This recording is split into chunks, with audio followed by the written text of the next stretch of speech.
We're learning tonight the haftara of Parshas Bai, which is in many ways similar to the haftara of Parshas Va'era. Different authors. The previous haftara was in Yecheskel, and this is in Yirmiyah. But besides from that, they are both telling the nevuah of Nebuchadnezzar's destruction of Mitzrayim. As we learned last week, the Nebuchadnezzar, actually after destroying Eretz Yisrael and sending Klal Yisrael into Galus, he went on to destroy Mitzrayim, send them to Galus. Chazal say that in the dream of the Sar HaMashkim back in the end of Parshas Vayeshev, mentions the cup, the Kais Shel Yayin, Kais Talera 3 times. That there are 3 destructions of Egypt, one in the time of Yetzias Mitzrayim, one in the time of Nebuchadnezzar, and one in the time of Tchias HaMesim. And so this haftara is very similar to last week's haftara, only the last 2 psukim talk about the Jewish people. Most of the haftara talks about Mitzrayim. Hadavar Shedibar Hashem El Yirmiyahu Hanavi. That's very fascinating. You read the haftara, you don't even know, in the picture of the book of Yirmiyah. In Yirmiyah, it starts by Hakadosh Baruch Hu saying, Navi al Goyim Nasaticha. I made you a Navi to the nations of the world. The whole book of Yirmiyah is only 52 parakim. It's 52 parakim. The 52nd parak is just the narrative of the destruction of the Beis Hamikdash. It's just the step by step what happens that closes the book of Yirmiyah. Yirmiyah finished his nevuah, and when the Beis Hamikdash is with the destruction of the Beis Hamikdash. From Perek Mem Vav till Nun Beis, it's 7 parakim. Mem Vav, Mem Zayin, Ches, Tes, Nun Aleph, not Nun Beis. So it's 6 parakim. The 6 parakim talk about the destruction of different nations of the world. It does not talk about nevuah to Klal Yisrael. And in context, it's something that needs an explanation. What's it doing in Yirmiyah? Why do we care about the destruction of these nations, which, for the most part, is a footnote to history? It doesn't. Is it history or nevuah? It's definitely a nevuah, and it's a nevuah shenichtav l'dairos. There's something to be learned from it. But it's unusual. It's unusual that you have 6 straight parakim that don't talk about Klal Yisrael. Be that as it may, we're not learning the book of Yirmiyah. We're learning the haftara. And in this haftara, Hadavar Shedibar Hashem El Yirmiyahu Hanavi Lavai Nebuchadnezzar Melech Bavel Lahakois Eretz Mitzrayim. So Nebuchadnezzar is going to destroy Mitzrayim. Now I should mention that his name was Nebuchadnezzar, and we see consistently Nebuchadnezzar. Now Netzar is a crown. Nebuchadnezzar was his name, and his name was corrupted as a slap in the face, so to speak. Nebuchadnezzar is it's a pejorative of not being a crown, but somehow being something less. So we find Nebuchadnezzar early on, but later he's called Nebuchadnezzar. That he's going to destroy Eretz Mitzrayim. Hagidu b'Mitzrayim.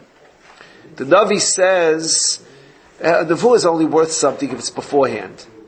If after the Twin Towers fall, somebody finds a remez in the psukim that the Twin Towers are going to fall, it's just a waste of time. He has a computer and he spent many hours figuring something out.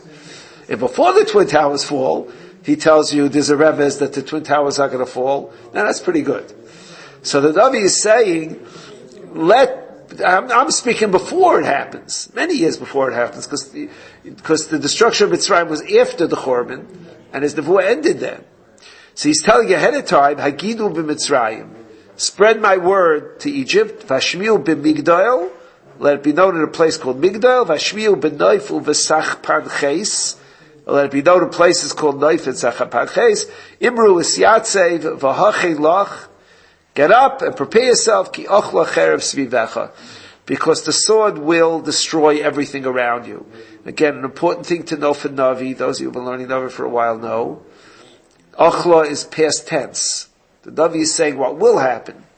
Ki ochla cherev svivecha, the sword has eaten your surroundings. It's an important thing to know in Navi. Many contemporary drashas svarim make all kinds of drashas that are silly, because it's the style of the Navi. The Navi sees it as if it happened already. And the Navi very often talks in past tense. even though the nevuah is for something that's in the future. And drushes to the contrary are a waste. Yeah. The past and the future sometimes That's something else. With the Vav HaMahapech, there are times in Hebrew Digduk that things switch because of that. It's true. Vayamas Melech Mitzrayim, Yamas is future, Vayamas is past. All right, that's a Digduk class unto itself. What I wanted to do, and the reason I gave out the handouts, is to talk about Migdal and Noif and Sachpan Ches. Not so much because I want to tell you on a map, here it is, but to tell you a little about Mitzrayim in the context of Chumash, and also in the context of whether it's possible that our forefathers built the pyramids or not, whether that's a realistic possibility. I have here a map of Mitzrayim, which is a very crude map. It's a basic map of Egypt. Now, one thing I want to point out, on the left of the page, it shows Lower Egypt and Upper Egypt. Lower is higher and upper is lower, because it has nothing to do with where it is north and south, but has to do with the fact that Lower Egypt is a valley area, as it usually is a valley near the water, and Upper Egypt is a more mountainous, or at least a higher area. The name Mitzrayim, ayim at the end of a word is for a double. Yodayim is 2 hands, Raglayim are 2 feet, Maznayim are 2 cups in a balance scale. What I call bicycle ofanayim, I think, right? The bicycle has 2 wheels. Mitzrayim, you see, Yerushalayim, someone who comes from Yerushalayim is called Yerushalmi. Someone who calls from Mitzrayim, why is he Mitzrayimi? Because Meitzar was the name of ancient Egypt. Meitzar in Arabic, how do you say Egypt, do you know? It's something related to Meitzar in Arabic. What? Masri, okay. It's related to Meitzar. Meitzar is the name for Egypt. There were 2 Egypts, the Upper Egypt and the Lower Egypt, and they were unified into one country, and that's why it's called Mitzrayim, the double Meitzar. Now, I spoke to you last week about the Nile River. The Nile River is this line that goes through Egypt on your map. Now, I happen to have a second map. I wasn't sure which map to use. This map just has the right cities in it. I happen to have another map here, which had green shadings for the fertile land of Mitzrayim. And basically, the fertile coloring is along the Nile, and then what's called the Nile Delta. The Nile Delta is this triangular area. When you see in the map, as the Nile comes to the Mediterranean Sea, it branches into a triangular area. That's called the Nile Delta, and that's the fertile part that they call the breadbasket of Africa. For that whole section, that whole area is called the Nile Delta. And in all likelihood, according to those who study these things, the Jewish people of Mitzrayim lived in that area. It's most likely that all humanity at that time lived only in that area, because that's where there was food to be gotten. And therefore, that area is the area of probably where our ancestors lived. You see, Rosetta is named after the Rosetta Stone. Right? The Rosetta Stone was discovered by the French 200 years ago in Egypt. What's special about the Rosetta Stone, the Egyptian hieroglyphics were a language that you can't decipher a language if you don't have a start. You just have a different language, you can never figure it out. The Rosetta Stone is a set of 3 tall stones that has a narrative in 3 languages. And because the top 2 languages were known, they realized that it said exactly the same thing in 2 languages. The third language was the Egyptian hieroglyphic writing, and that was where they got the ability to decipher the Egyptian writings from that. Now those 3 stones, one of them is here in Central Park. The 3 stones were sent to 3 capitals. One was sent to New York, one was sent to Paris. I don't remember where the 3rd one was sent, to London. And they're there. The Egyptians a little while ago wanted to claim them back. They had a move to take them back. Now, I don't know that there's a single New Yorker who could care less if they took this rock back, but at least the people who care know about it. The Rosetta Stone, the Rosetta Stone tapes for language. People think there must have been a lady named Rosetta whose last name was Stone, and she started this Rosetta Stone company. That's not what happened, or unless the sense of humor, there was such a lady. It's called Rosetta Stone because the original translation came from the Rosetta Stone. So now, Noif and Sachpan Ches. Noif, everyone seems to agree, is Memphis. Now, this does not refer to Memphis in Tennessee, but to the original Memphis, which you have here on your map. You see, all the cities are somewhere along the Nile. Is Memphis. And Sachpan Ches is not on this map.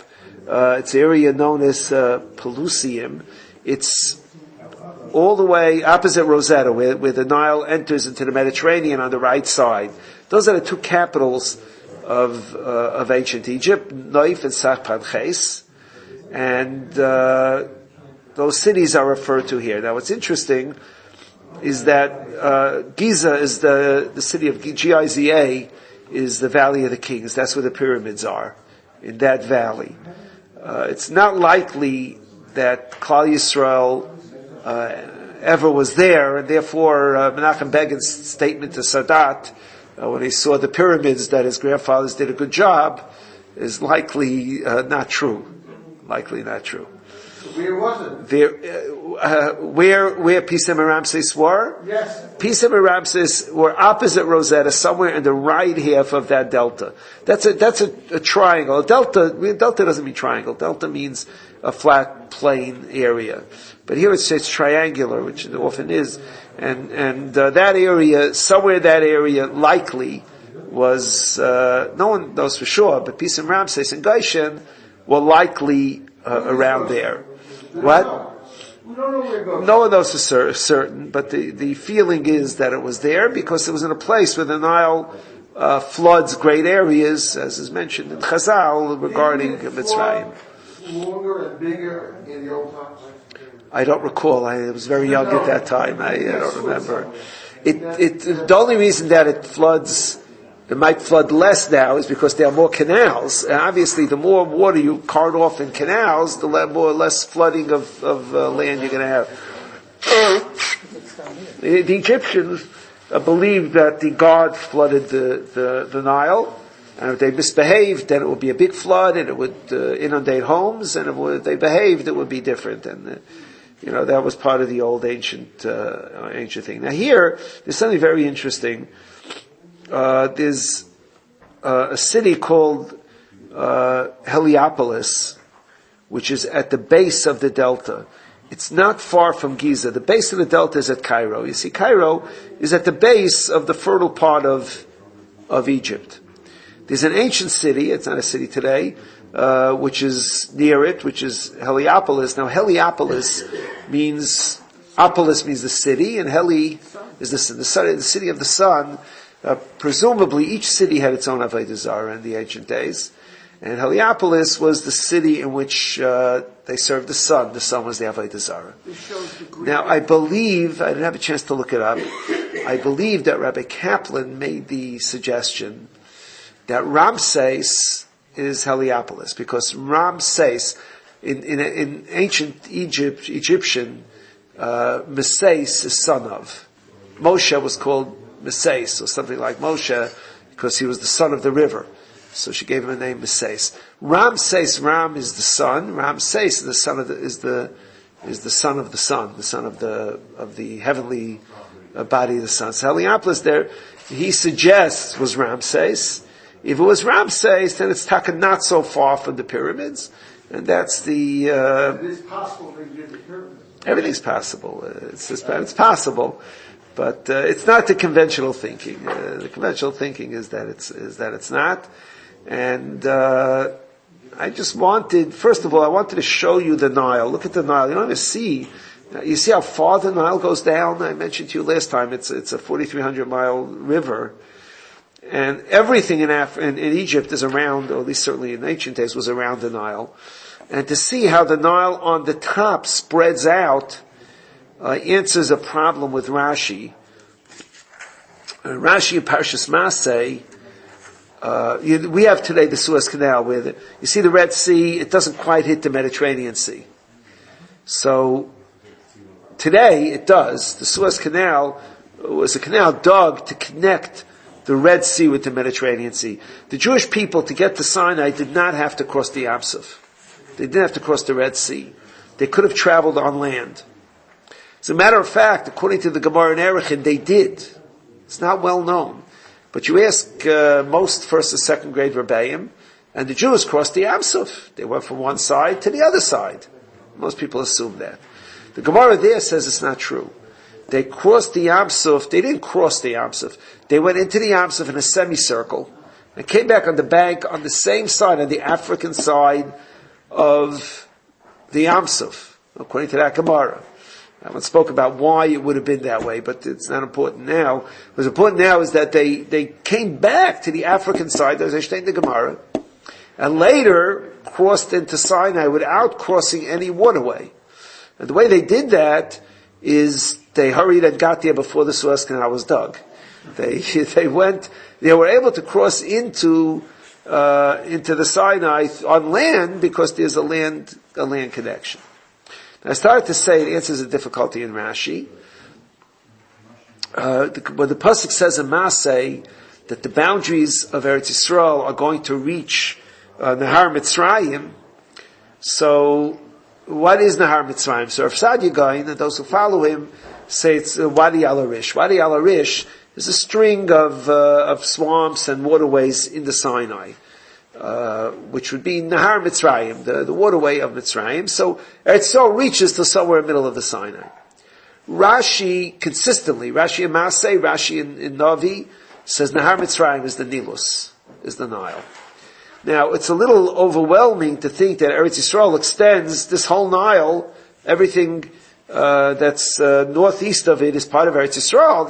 It could be, but it's a little overwhelming to think that, and it seems like a very big chiddush to say so, in addition to the fact that if that's true, the Jews to go to Eretz Yisrael just had to step over the Nile. They didn't have to go for 40 years, or even for 11 days. So the understanding of Rashi, at least the way I think Rav Chaim Kanievsky in his Derech Hamuna suggests understanding Rashi, is that it refers to where the Nile enters into the Mediterranean. That it refers to that part which is not far from the Suez Canal. The upper, in other words, the closest to Eretz Yisrael. So that Eretz Yisrael reaches that point, which is around the Suez. I brought here a second map, which shows more tributaries. This only shows the Nile dividing into a 3 and then a 4th division. This map is slightly more, that map is accurate. These are the main tributaries. And I have a second map in front of me, which shows about a dozen tributaries of the Nile, and one of them actually crosses into the Sinai before the Suez was dug, so that it could make sense on the Har Mitzrayim until the end of the Sinai desert, and it could refer to that. So there are those who say that the Sinai is Eretz Yisrael. Well, part of it is without a question Eretz Yisrael. The question is how much of it is there. Rashi has the most mechudesh dekashita. So it says here, Hakidu b'Mitzrayim, Hashmiru b'Migdal. I don't know where Migdal is. Hashmiru b'Naif. Naif is Memphis. Rav Hirsch in his translation says Naif is Memphis, and that's the conventional thinking. Memphis, as you see, is in the area of the Valley of the Kings, in the area of the of Giza. And Ubasach Panches is the city which is you don't have it in your map, but it's the most eastern tributary at the, today there's a place called Port Said. Port Said is near this Pelisium. Sachpanches is near Port Said. You saw it during the 73 war. right? It's at the edge of the Mediterranean. These were not the major cities. These were the major cities. No, but you have Luxor and Thebes were very big cities also. Well, if the cities that are mentioned here are apparently, at least according to the other major cities. You mean the psukim? The ones in the psukim are not the major cities. Yeah. They refer to Neifes Achpalches as the two capital cities of Mitzrayim. That's how it's typically referred to, and why they would have two capital cities and not more. I have no clue. But the Radak refers to them here as the capital cities of Mitzrayim, and it would make sense that those are the cities that would be mentioned. Maybe they're most populated. And anyway, he says, announced, why are your powerful ones swept away? Let them know when it happens, it's because of HaKadosh Baruch Hu's punishment, and that is the statement here. Alright, so this is the introduction